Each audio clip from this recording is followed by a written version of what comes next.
This is Joe with joesastrophoto.com, and today we have a special behind the scenes video.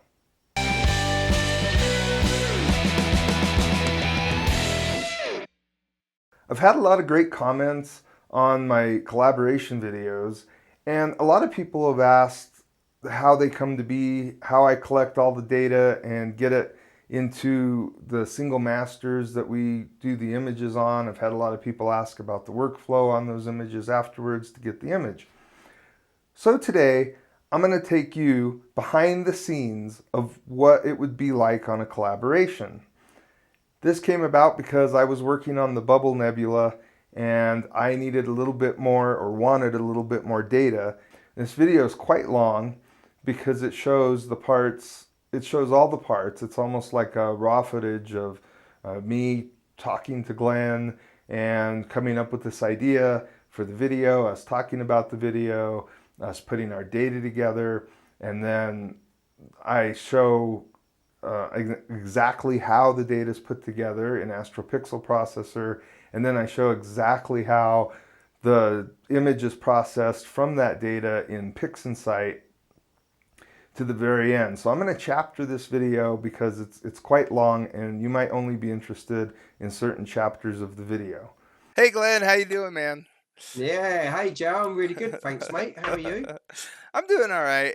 Hey, I've got an image of the Bubble Nebula. I've got about 2 nights worth of data so far on it, and I don't like the way that the details coming out on it. Do you mind if I show it to you? Could I share my screen and show Oh yeah, you? of course, mate. Yeah, cool. Show me, show me. Cool, cool. All right, here, let me share my screen with you.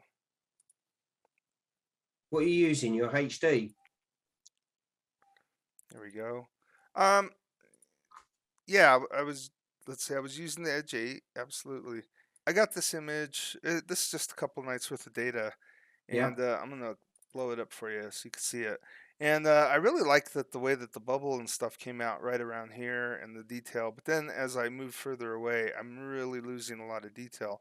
But I like this color scheme that I'm doing. Of course, it's not true Hubble palette, but I really like the way that the orange and red are out on the outer, and then it gets a little bit orangier, Yeah, it brighter, looks and then nice, man. I see what you blue. say about the outside bit. It almost looks like it's had too much noise reduction on it or something.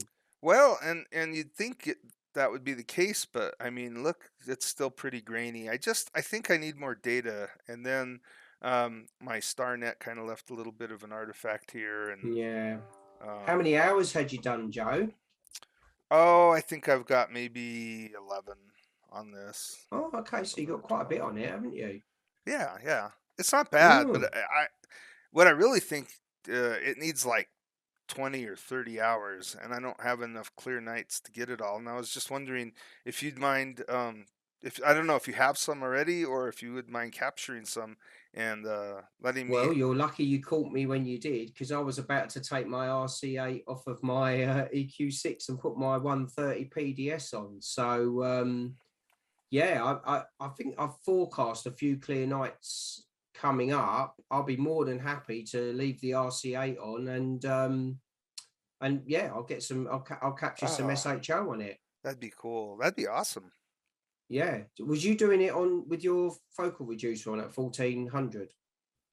I was at 14, So 22. if I go, at 1200, if I leave my focal reducer on there at 12, because it's all set up with that at the moment, that'd be best for me, and then I can Yeah, just I'll just scrap. crop into what you have then.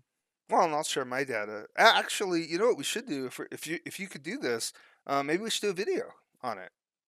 Well, Let's. yeah, definitely. That'd be Yeah, cool. yeah, All right. yeah, Awesome. definitely. Yeah, we'll do a video. Yeah, oh, why not? I think that'd be a great idea. Well, look, you'll have to leave it with me so I can go away and get you some data. I'm going to need a couple of nights. Well, yeah, can't yeah. I just want. can't just do this and go, there's your data, man. You know what I mean? I need to actually capture it. So yeah, that'd be cool. Well, then I'll I'll. leave the RCA on and I'll get some. What was you taking your subs then? What sort of length were you? I was using 10 minutes because it was kind of a faint target, and that was coming out Okay, pretty good. I wasn't blowing out anything too bad. okay, So, all right then. Okay, I'll do SHO Yeah, and I'll that's go what I'm away doing. and capture what I can. I'll let you know what I've got. Okay, that All sounds right. awesome. I'm gonna get some more too if I get a clear night in between now and then. And why don't we? I'll call you back in a couple days. Yeah, I mean, if I've got some data, I'll let you know anyway. I'll message you and let you know what I've got. All right, Sounds good. brilliant. Okay then, All Joe. right. I'll get back to you. All right. Thanks. Cheers, man. Bye. Hi, Joe. Hey, Glenn, how you doing? Yeah, I'm really good, thank you, my man. I've been away. I've managed to get 2 clear nights on the Bubble Nebula. The only thing is my nights are a bit short at the moment, so I've only got 6 hours. So I managed to get 72 5-minute subs on SHO. Oh, okay. So I had a little bit of wispy cloud about and a few other things, and the moon was about as well. So I went for the 5-minute subs because I just felt No that worries. that would be the best way. And I managed to get 72 in total over the 2 nights. So that's 6 hours that works out at. That'd be great. Okay, cool. What I'm going to do then, Joe, I'll get that data over to you. Are you happy to combine both our data sets together and then send back 3 masters of just Yeah. SHNO? Yeah. I mean, you normally do that, but it's actually good. I could use the practice. Why don't you send them to me? And actually, I could share my screen if you send them, and we could show our viewers. Because I always get asked that. How do you put all these together afterward? Yeah, no, it'd be a really good thing to show. And I Eh, think also just if you just show it as a big screen and send me what you record, that'd be brilliant. I'll add it to my video and then everyone can see how we put the data sets together. awesome. Because obviously you've got some extra stuff. Did you get some extra data in between? I did. I managed to get a couple more nights too. So I Oh, don't know. We brilliant. might have like 20 hours together Oh, that would be combined. great. That'd be a Oh, good image. well, Yeah, good data.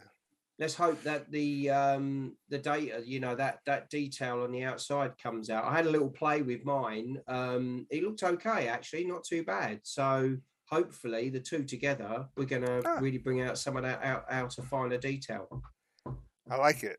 All right, cool, Well, man. All right, then. Well, I'll get these files over to you, and okay. then you send them back, and then and then we'll have a chat about what we're gonna do with it. Sounds good. Okay, then, man. I'll speak to you later. All right. See ya. Take care, man. Bye. So Glenn sent me his 3 masters, and I've got my 3 masters now. How do we combine them all together? Well, I use APP, and in APP, I click on light. I go to the location where the files are located. In this case, I've got them in a folder called Bubble Nebula. I've downloaded Glenn's files, and I put Glenn at the end, so he's got his hydrogen, oxygen, and sulfur, and here are my hydrogen, oxygen, and sulfur. I called them new because I was able to add more data to them. And what we'll do is we'll select them all and say open. We're going to apply the filter header tag as RGB mono, which will, as you'll see in a second, list them all and what they are. Only one session. It's just saying that these have been previously stacked, which they have been. Do you still want to load them? Yes. And you'll see down here at the bottom of the screen, it's got hydrogen alpha, session 1 and session 1. Again, you see I labeled Glenn's as Glenn, and of course mine don't have my name because I know who I am. So now we've got 6 lights, and then I'm just going to use, we don't need to use a master dark because they've already been calibrated, and as a matter of fact, we don't even need to calibrate. We're going to go to register, and what this is going to do is register all the files together so that all the stars are the same. Now here's where the trick comes in. There's a checkbox here that says same camera and optics. You need to uncheck that, because of course these did not come from the same camera or optics. Well, actually they did come from the same camera, but not the exact same camera.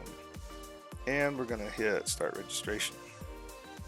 This doesn't take too long, but I'll come right back after it's finished. Okay, so it finished the registering of all the fits, and it's added reg to them all.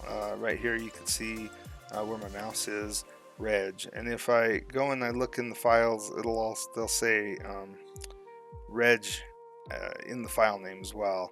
But I don't need to go load the files because they're already loaded here. They're selected with the checkbox. So now I'm just going to go to integrate, and I'm going to tell it to make sure the integrate per channel is on, otherwise it will actually integrate them all into one single image, and we don't want that. And we could put integrate per session if we had more, but we've only got one session. See, it says session 1 all the way, so we could just leave that the way it is. We're just going to scroll down, keep the defaults and everything, and hit integrate. Now we're going to call these Joe and Glenn. What was it? Bubble Nebula. Say Bubble. Joe and Glenn Bubble. Okay.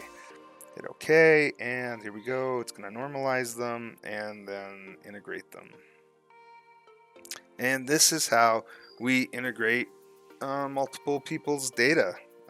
Really, it's in APP. You could do this in PixInsight as well. It's just a lot more manual work, doing star align and a lot of pixel math. So since this does it all for you, you just check these in.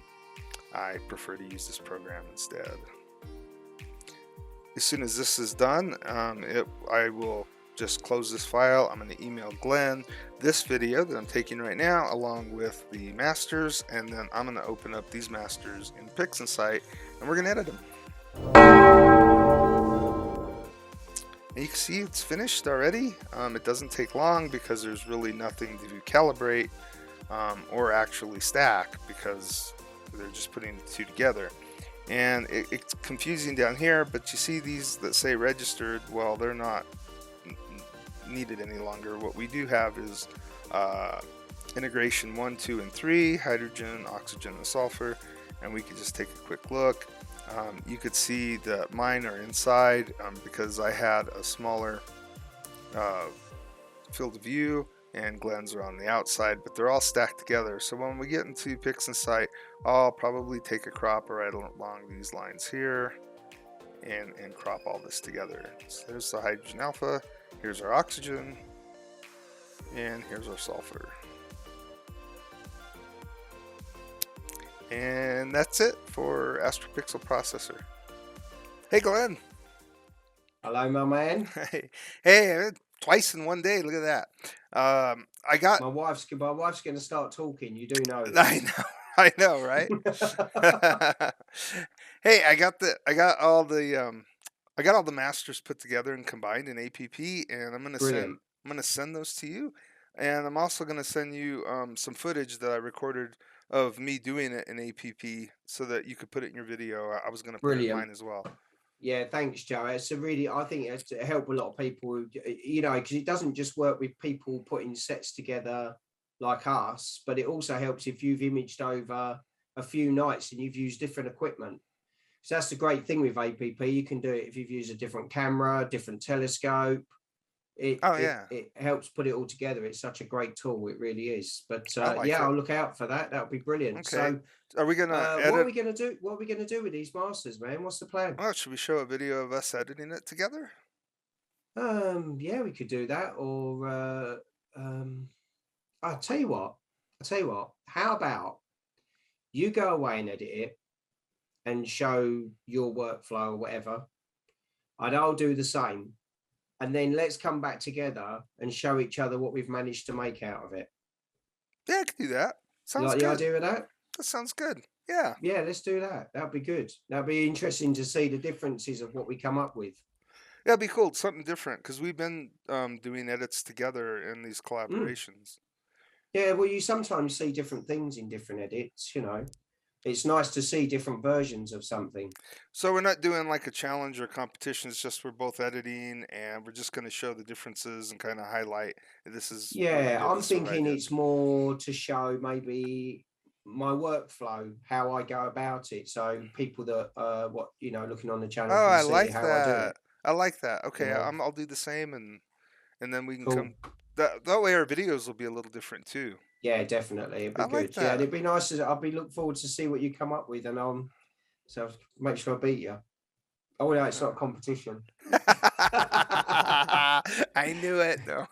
Yeah. Do you know what, Joe? Why don't we offer out the data in the description and let everybody else have a go at editing it as well and see what they come up with? I don't mind. It was good data. I know you haven't seen the final masters yet, but Yeah, but they're nice. They're nice. if we put They a came download together link really for good. the three masters, and then invite everyone who wants to edit it, and then what they could do is they could tag us in a link to Facebook or Twitter or Instagram. Yeah, If they I like tag us that. in, we'll see the images, and we could do a follow-up video. We could get Oh, the I images like that. together Okay, that and sounds pick our great. favorites and Yeah, see let's what do other that. people can do. And we could end up like losing our mantle of good images. You know, everyone could just smash us out the park. I hope they do. Yeah, I do too. Yeah. Okay, that sounds great. Yeah. Oh, it's a great idea. Awesome, Glenn. Well, it's nice to see what other people do anyway, because I I love looking at other images and seeing what people can do, because some people do things that you wouldn't normally think of and do amazing images. Well, maybe we can get the Bubble Nebula all over social media, Twitter, Instagram, Facebook. We'll just have yeah. hundreds of people. No, millions of people. We'll be infamous.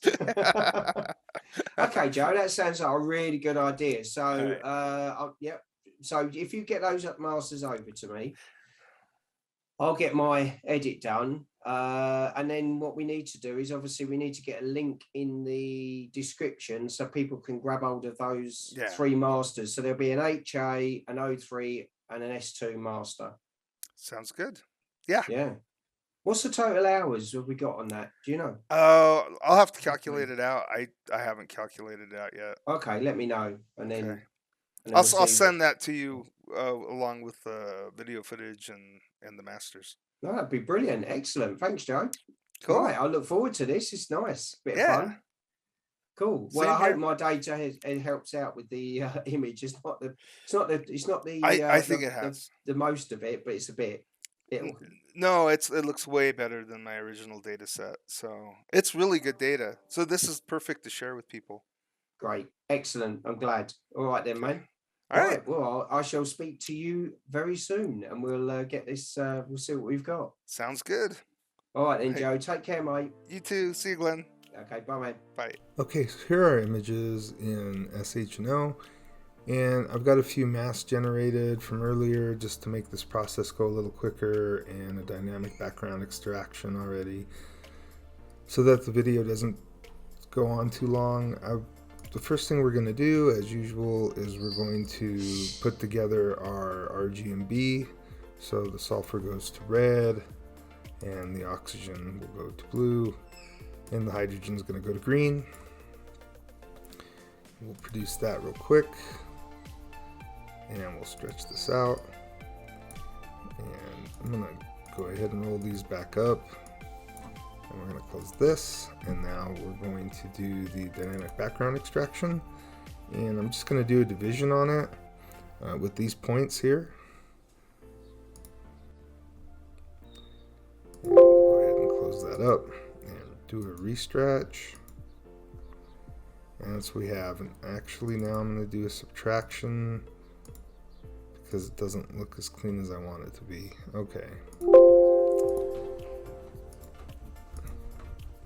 Alright, now, after the dynamic background extraction, we're going to do a very quick background neutralization and color calibration, and I'm just taking the default settings and applying them straight away.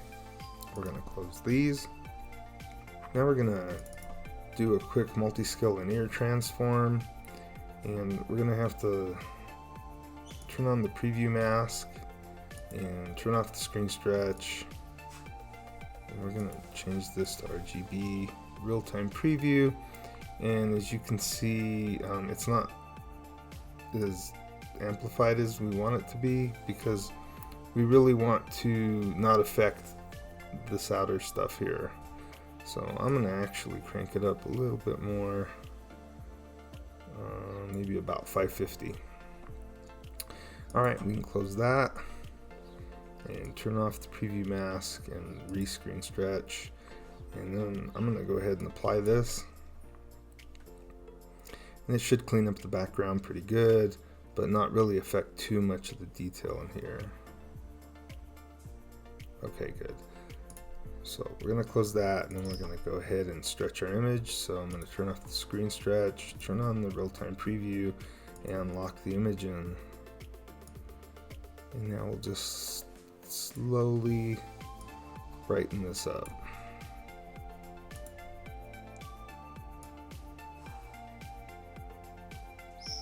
And maybe a little darker.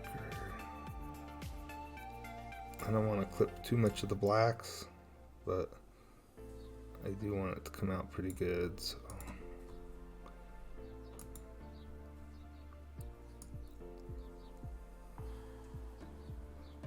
Actually think that last one was probably good enough. I'm not sure what else I want to bring out in here. Yeah, I'm actually going to call it good right there. Okay, now we have our screen stretch. The next thing we're going to do is make a mask, and the reason is because I want to do a star net. And if I do a star net on this image, this star here, the stuff inside the bubble, and this star here are going to leave artifacts. And so what I've done, what you do is you go to range mask, and you can use this to create a mask. And I've already created that mask right here. And then I actually used paint to clone stamp out these stars that kept getting artifacts. So I'm going to apply this mask, and then we're going to invert it, and we're going to turn the mask preview off, and then we're going to run StarNet on here. I'm going to go ahead and roll that back up. On StarNet, I'm going to do 64 stride, and I'm going to create the star mask as well, and I'll be right back when that's completed. Okay, the star mask is completed, and the StarNet, I should say, is completed with the star mask. We're going to roll up the star mask for later, and we're just going to set it up here. And we can go ahead and remove the mask. And as you can see, the StarNet did not affect the areas where I thought it would leave artifacts. And I left a couple of stars out of that, and mostly just to show you that the artifact that I'm trying to stop from happening. And I don't know if the camera will pick this up very good, but it leaves like a waffle pattern here. Now you can clean this up as well using a clone stamp tool and just clone stamping some of this out, but it's better if you could avoid it completely, and so that's what I did here. I just tried to avoid this completely by leaving these offending stars in. So we can close the star net now, and the next thing I want to do is use SCNR, and we're going to get rid of some of this green. Before we get rid of the green though, the background looks like there's quite a bit of magenta, so we're going to quickly invert this image, and I'm not going to get rid of all of the magenta, but I'm going to get rid of quite a bit of it. And by applying the SCNR green to the inverted image, should remove a lot of the magenta out of the background. As you can see, it looks a lot darker now. And now I'm actually going to leave this at 65 and apply it to this image. Or I should say, I'm going to bring this up to 85 and apply that to this image because I want to leave a little bit of green in here. Okay, so now that we've got that, our green mostly turned to yellow, and of course the blue areas have turned blue as we shifted that green out. And the next step is to go to Script, Utilities, and Color Mask. And the first thing we're going to do is a color mask on cyan with a mask blur of 3. Okay, and we're going to set that to the side. We're going to go back to our image and we're going to do one more script. Utilities, color mask, and again a mask blur of 3, and we're going to do yellow.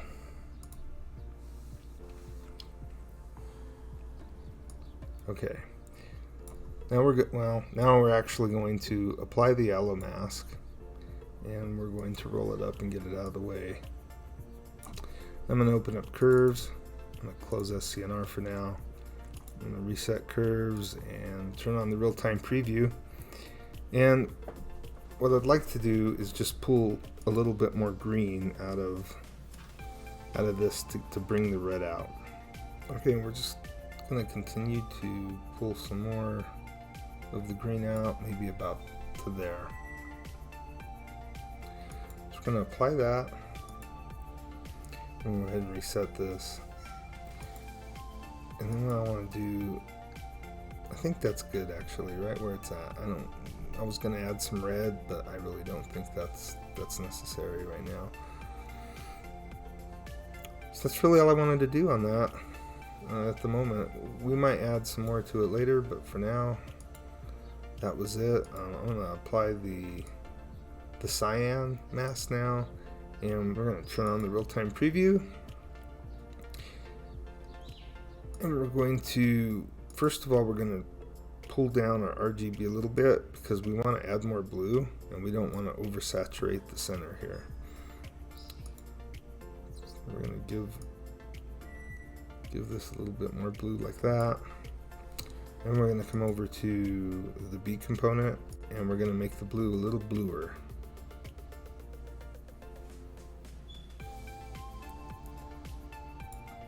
Just like that. I don't know if you could tell on the video, but there's detail in here, and if you pull the B component down too far, that detail starts to go away. And as a matter of fact, I'm going to actually just bring this up a little bit more, and now you can actually see some wispiness right in here and in here, and I don't want that to go away. I just want to really change the color. And now that I think about it, I'm going to bring this up a little bit more and then see if I could just pull some green out. I don't think that's really going to do much of a difference than what we were doing. I think we'll apply that and reset it. And yeah, that's about it there. So we're going to close this, and I'm going to roll up that mask. I'm going to take this mask off, and I've made a mask already, another range mask that encompasses the entirety of the nebula itself. And so now I'm going to go ahead and apply that. If you don't know how to make masks or are wondering about them, I've got a lot of videos. I'll put a link up here to one of the videos where I use masks a lot. So the first thing I want to do with this mask is I want to brighten up the entire nebula a little bit with the real-time preview on. And then I'm going to also lower it on the lows to get some contrast. So that you could see a lot of the different dust lanes and the swirls and what makes up the clouds. So we're going to apply that, and then I'm going to invert the mask, and I'm very slightly going to, I'm going to actually put a dot in the center to hold that, to hold the midtones, and I'm very slightly going to pull down on the lows to darken the background just a little bit more.